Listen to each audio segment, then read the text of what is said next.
केबिथ Hind class में एक बार फिर आपका स्वागत है। आज की इस क्लास में हम उद्योग में मनोविज्ञान पाठ के अंतर्गत व्यावसायिक चयन या कर्मचारी चयन का अध्ययन करेंगे, जो कि यूपी बोर्ड के क्लास 11th के अंतर्गत व्यवहारिक मनोविज्ञान यूनिट नंबर 4 का लेसन है। तो शुरू करते हैं आज की क्लास। सबसे पहले हम व्यावसायिक चयन या कर्मचारी चयन के अर्थ को समझ लेते हैं। व्यावसायिक चयन या कर्मचारी चयन वो प्रक्रिया है जिसके अंतर्गत किसी उद्योग या किसी व्यवसाय में कार्य करने के लिए एक उपयुक्त कर्मचारी का चयन किया जाता है। कर्मचारी चयन की आवश्यकता क्यों होती है?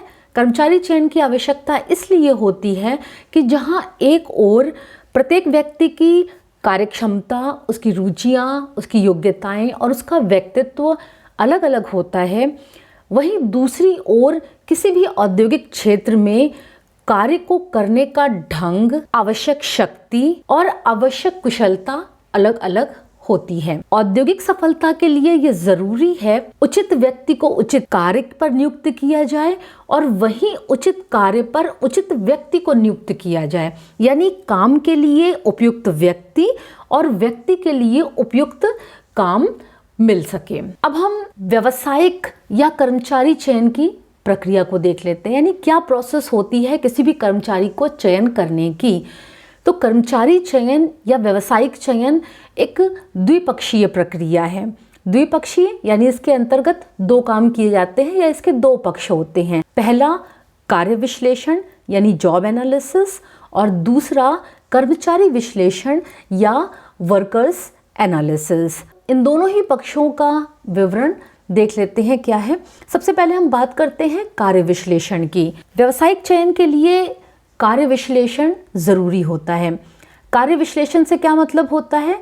कार्य विश्लेषण के अंतर्गत उन विभिन्न पक्षों का अध्ययन किया जाता है जो कार्य से संबंधित होते हैं, यानी क्या काम करना है उस काम के विभिन्न पक्षों का अध्ययन किया जाता है और काम से संबंधित जो भी सूचनाएं होती हैं उनको ज्ञात किया जाता है। ब्लूम ने एक सेंटेंस के द्वारा, एक वाक्य के द्वारा इस पक्ष की विस्तृत जानकारी प्रस्तुत की है। ब्लूम कहते हैं कि कार्य विश्लेषण एक कार्य के विभिन्न तत्वों का सूक्ष्म अध्ययन है, यानी किसी भी काम में कौन से तत्व हैं उनका बारीकी से अध्ययन कार्य विश्लेषण कहलाता है। इसमें न केवल किसी भी कार्य के कर्तव्यों और दशाओं का विश्लेषण होता है, बल्कि कर्मचारी की व्यक्तिगत विशेषताओं का भी इसमें ज्ञान प्राप्त किया जाता है, यानी कि कोई भी कार्य में क्या क्या कर्तव्य होंगे और कार्य की दशाएं क्या क्या होंगी उनके बारे में तो जानकारी प्राप्त की ही जाती है। साथ ही उस कार्य के लिए जिस व्यक्ति का चयन किया जाना है उस व्यक्ति में क्या क्या विशेषताएं होनी चाहिए इनका भी ज्ञान प्राप्त किया जाता है। कार्य विश्लेषण एक जटिल प्रक्रिया है। इसके अंतर्गत सर्वप्रथम किसी भी कार्य के, यानी जिस कार्य में व्यक्ति का चयन किया जाना है उस काम के विभिन्न अवयवों की जानकारी प्राप्त की जाती है और उसके बाद उन विधियों के बारे में जानकारी प्राप्त की जाती है जिनसे कार्य का विश्लेषण किया जा सके। अब आप यहाँ पहले कार्य के अवयव देखते हैं। ये अवयव है कार्य का नाम, यानी जिस कार्य के लिए व्यक्ति का चयन किया जाना है वो कार्य कौन सा है। उसके बाद है आवश्यक कर्मचारियों की संख्या, यानी उस काम के लिए कितने कर्मचारियों का चयन किया जाना है उनकी संख्या। कर्तव्यों का उल्लेख, यानी कर्मचारी को कौन कौन से कार्य करने होंगे। कार्य करने के लिए आवश्यक यंत्रों का विवरण, यानी कि जो भी कर्मचारी चयनित होंगे उनको किन मशीनों पर काम करना होगा। संबंधित क्रियाओं का विश्लेषण, यानी जो भी काम करने होंगे वो किस तरह के होंगे उनका विश्लेषण। वेतन एवं सुविधाएं, कर्मचारी को कितना वेतन प्राप्त होगा, वेतन में क्या बढ़ोतरी होगी और साथ ही साथ उसको अन्य कौन सी सुविधाएं प्राप्त होंगी। अन्य कार्य एवं व्यवसाय से तुलना एवं संबंध, जो काम व्यक्ति करेगा उस काम का दूसरे व्यवसायों से कोई संबंध है तो उसके बारे में जानकारी। पदोन्नति तथा स्थान परिवर्तन की संभावना, व्यक्ति चयन के बाद उसका प्रमोशन होगा, कितने समय के बाद होगा, किस तरह से होगा उसके बारे में जानकारी, प्लस अगर व्यक्ति उस जगह को छोड़कर किसी दूसरी जगह जाना चाहता है तो ट्रांसफ़र की क्या पॉसिबिलिटीज़ हैं उसके बारे में जानकारी। अनिवार्य प्रशिक्षण काल एवं उसकी प्रकृति, यानी कि ट्रेनिंग कितनी ज़रूरत है, किस प्रकार की ट्रेनिंग होनी चाहिए। कार्य की शर्तें, अगर कोई व्यक्ति सिलेक्ट होता है, चयन किया जाता है, तो कार्य से संबंधित जो भी शर्तें हैं उन शर्तों का उल्लेख यहाँ पर किया जाता है। विशेष आकर्षण, यानी उस कार्य में अगर कोई स्पेशल अट्रैक्शन है, जैसे बोनस हो गया या इस तरह के कोई अट्रैक्शन है, तो उनके बारे में जानकारी यहाँ पर दी जाती है। अब ये तो हो गई कार्य के संबंध में जानकारी, प्लस साथ ही कर्मचारियों की व्यक्तिगत योग्यताएं, यानी जिस भी व्यक्ति का चयन किया जाएगा उस व्यक्ति में क्या क्या विशेषताएं होनी चाहिए उस काम के लिए, क्योंकि प्रत्येक काम के लिए अलग अलग योग्यता वाले व्यक्तियों की जरूरत होती है। तो जिस भी काम की चर्चा यहाँ पर की जा रही है, जिसमें व्यक्ति का चयन करना है, उस चयन के लिए किस व्यक्ति में कौन सी योग्यता होंगी उनका उल्लेख यहाँ पर किया जाएगा। आयु, यानी व्यक्ति की जितनी आयु होनी चाहिए उस कार्य के लिए, मेल होना चाहिए या फीमेल होना चाहिए। कई बार कुछ कामों में मेल वर्कर्स की जरूरत होती है, कुछ कामों में फीमेल वर्कर्स की जरूरत होती है, या फिर दोनों में से किसी का भी सिलेक्शन किया जा सकता है, तो उसका यहाँ पर उल्लेख किया जाता है। शारीरिक योग्यता, व्यक्ति में क्या क्या शारीरिक योग्यताएं होनी चाहिए, उसकी शैक्षिक योग्यता, यानी उसे कितना पढ़ा लिखा होना चाहिए, उसको कितना एक्सपीरियंस होना चाहिए। इसके अलावा अन्य विशिष्ट योग्यताएं जिनकी ज़रूरत होगी उस काम को करने वाले व्यक्ति में, और व्यक्तिगत और चरित्र संबंधी विशेषताएं जो कि व्यक्ति में होनी चाहिए। अब जितनी तरह की सूचनाएं यहाँ पर अवयव के अंतर्गत, यानी कार्य के अवयवों के अंतर्गत, इन समस्त तथ्यों को ज्ञात करने के लिए विभिन्न वैज्ञानिक विधियों को अपनाया जाता है। ये विधियां कौन कौन सी हैं? सबसे पहली विधि है प्रश्नावली विधि। प्रश्नावली विधि जिसमें व्यवसाय और कार्य से संबंधित, इसके साथ साथ व्यक्ति के व्यक्तित्व से संबंधित जो विशेषताएं होती हैं उनके आधार पर कुछ प्रश्न तैयार किए जाते हैं और उन प्रश्नों का उत्तर कर्मचारी को देना होता है और उसके आधार पर उसके बारे में सूचनाएं एकत्र कर ली जाती हैं। दूसरी विधि है परीक्षण विधि।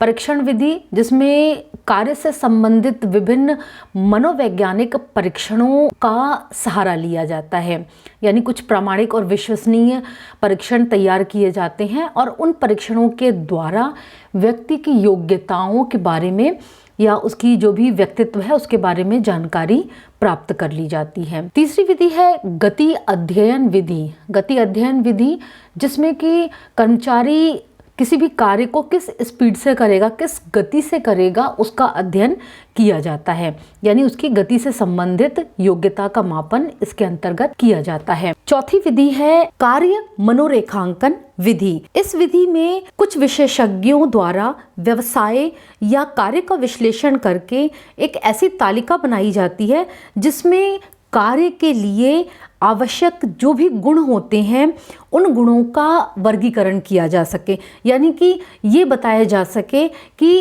उस कार्य को करने के लिए किन योग्यताओं या गुणों की या विशेषताओं की आवश्यकता है। इस विधि से जो भी विशेषताएं या क्वालिटीज़ या गुण सामने आते हैं वो जिन व्यक्तियों में होते हैं उनका चयन किया जाता है। दूसरी विधि है, इसके अतिरिक्त व्यक्तिक मनोरेखांकन विधि का प्रयोग किया जाता है।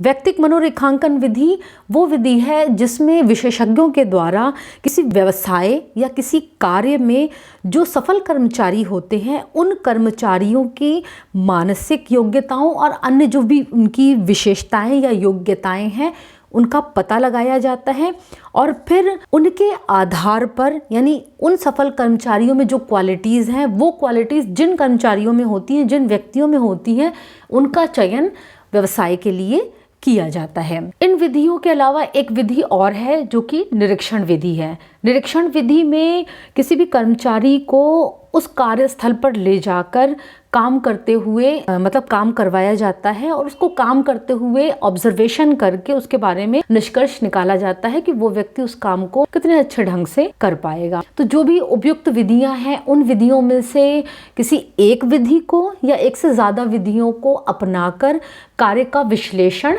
किया जाता है। अब हम बात करते हैं कर्मचारी विश्लेषण की।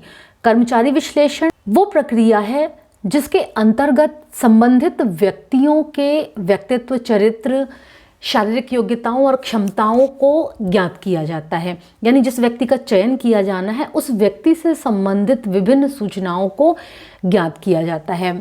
कर्मचारी विश्लेषण के लिए जो भी जानकारियां प्राप्त की जाती हैं वो निम्नलिखित हैं। कर्मचारी की आयु, यानी जिस व्यक्ति का चयन किया जाना है, जो व्यक्ति चयन के लिए आ रहा है, उसकी एज कितनी है, वो किस जाति का है, मेल है कि फीमेल है, उसकी नेशनैलिटी क्या है, उसका शारीरिक एवं स्वास्थ्य संबंधी क्या योग्यताएं हैं, यानी कि व्यक्ति में कोई शारीरिक विशेषता हो, उसके बारे में यहाँ पर जानकारी ली जाती है। शैक्षिक स्तर एवं प्रशिक्षण, उसने कहाँ तक शिक्षा प्राप्त की है और साथ ही उसने कौन सा प्रशिक्षण प्राप्त किया है, उसे कौन सा कितना पूर्व अनुभव है, यानी उसका एक्सपीरियंस क्या है काम के संबंध में, उसका IQ लेवल क्या है, उसकी कौन सी मानसिक योग्यताएं हैं, उसकी रुचियां और उसकी अभिरुचियां क्या हैं, उसके व्यक्तित्व संबंधी कौन सी योग्यताएं और विशेषताएं हैं, इन सब के बारे में जानकारी प्राप्त की जाती है। अब जो भी कर्मचारी से संबंधित जानकारियां हैं, सूचनाएं हैं, उनको प्राप्त करने का क्या तरीका है, उसको प्राप्त करने के लिए यानी कर्मचारी विश्लेषण के लिए कुछ विधियां अपनाई जाती हैं, जिनमें सबसे पहली विधि है आवेदन पत्र।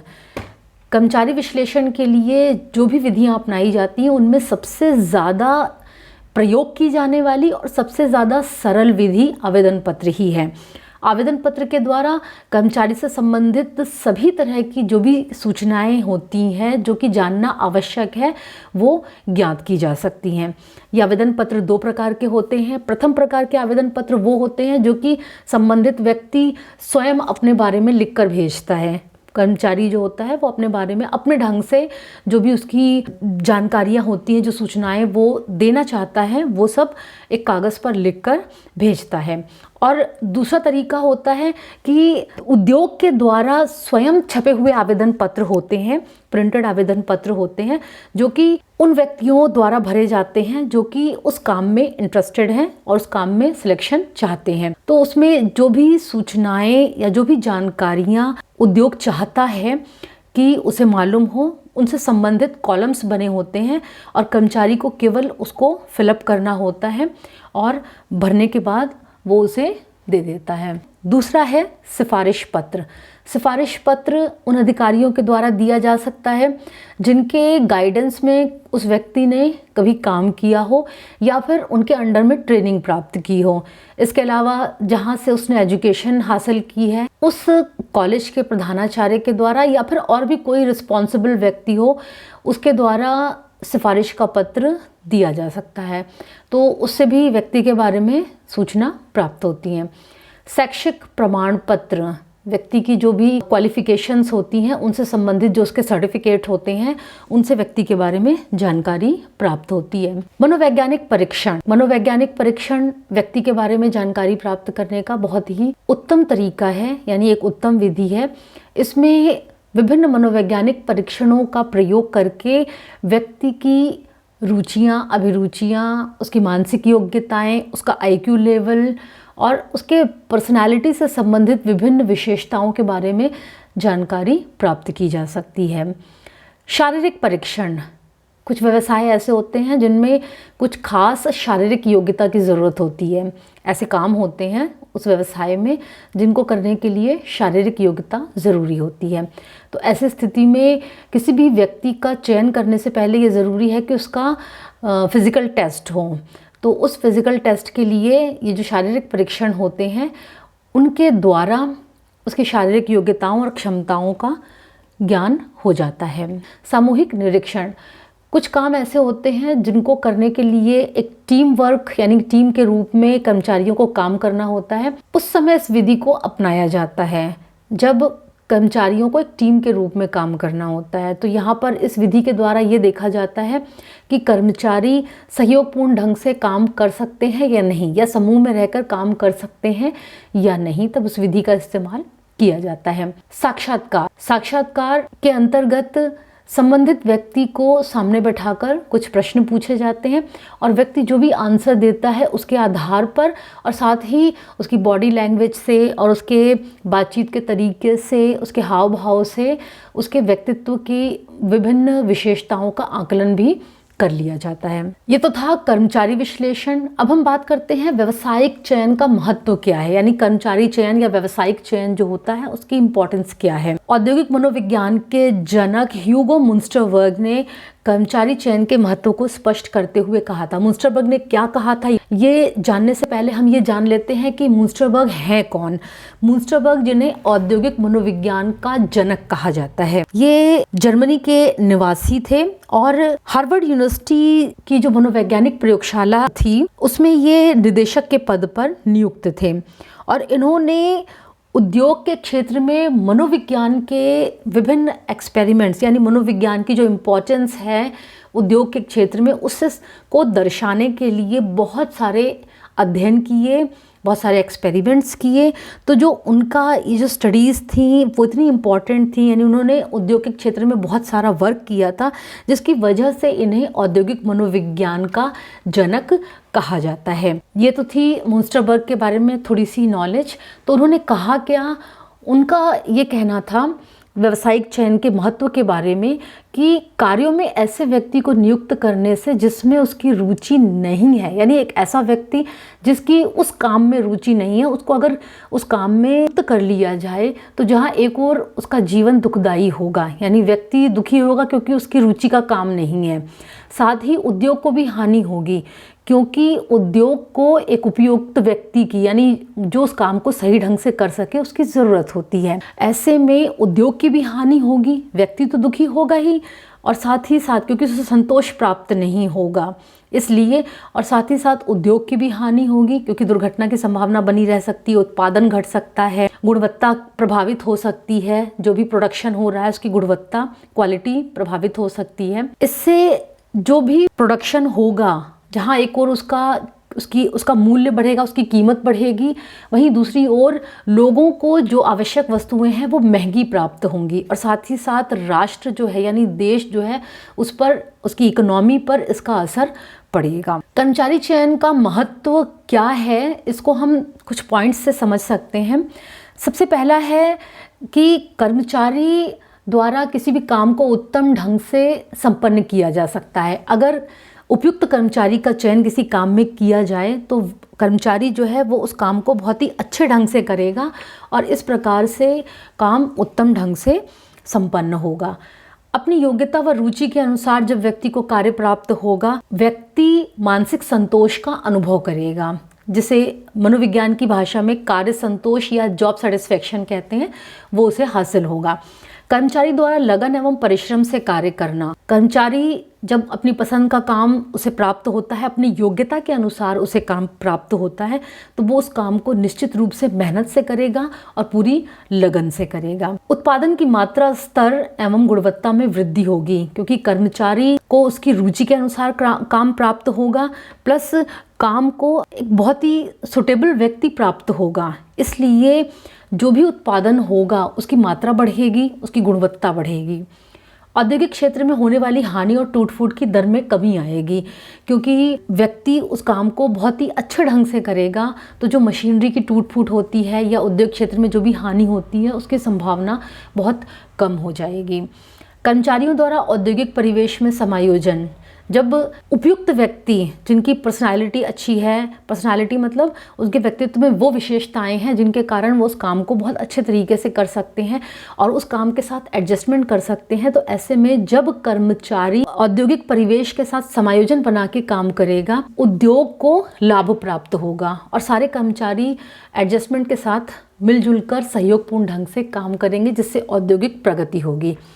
कर्मचारियों की गतिशीलता की दर में कमी आएगी, यानी कर्मचारी को अपनी योग्यता और अपनी रुचि के अनुसार काम मिल रहा है और उस काम को बहुत अच्छे तरीके से कर रहा है, तो ऐसे में उस काम को छोड़कर वो दूसरी जगह नहीं जाएगा। काम जब छोड़ के कर्मचारी एक उद्योग से दूसरे उद्योग में जाता है तो उसे कर्मचारी की गतिशीलता कहते हैं। तो कर्मचारी जो है काम छोड़कर नहीं जाएगा, यानी उसकी गतिशीलता की दर में कमी आएगी। इससे उद्योग को फ़ायदा होता है। क्यों? क्योंकि उद्योग ने एक कर्मचारी को ट्रेंड किया, व्यक्ति पूरी तरह से काम को करने लगा और फिर वो काम को बीच में छोड़ के चला गया, तो इससे उद्योग को हानि होती है। कर्मचारी जो है वो अगर उद्योग में टिका रहता है तो इससे उद्योग को फ़ायदा पहुंचता है। अगर व्यक्ति उपयुक्त होगा उस काम के लिए तो दुर्घटनाओं की संभावना भी घट जाएगी। तो ये था कर्मचारी चयन का महत्व। आज के इस वीडियो में जहां एक ओर हमने कर्मचारी चयन का अध्ययन किया, वहीं दूसरी ओर हमने व्यवसाय विश्लेषण का अध्ययन भी किया। आज का ये वीडियो आपको कैसा लगा? अगर आपको ये वीडियो अच्छा लगा तो मेरे चैनल को सब्सक्राइब कीजिए, बेल आइकन प्रेस कीजिए, लाइक कीजिए और शेयर कीजिए। धन्यवाद।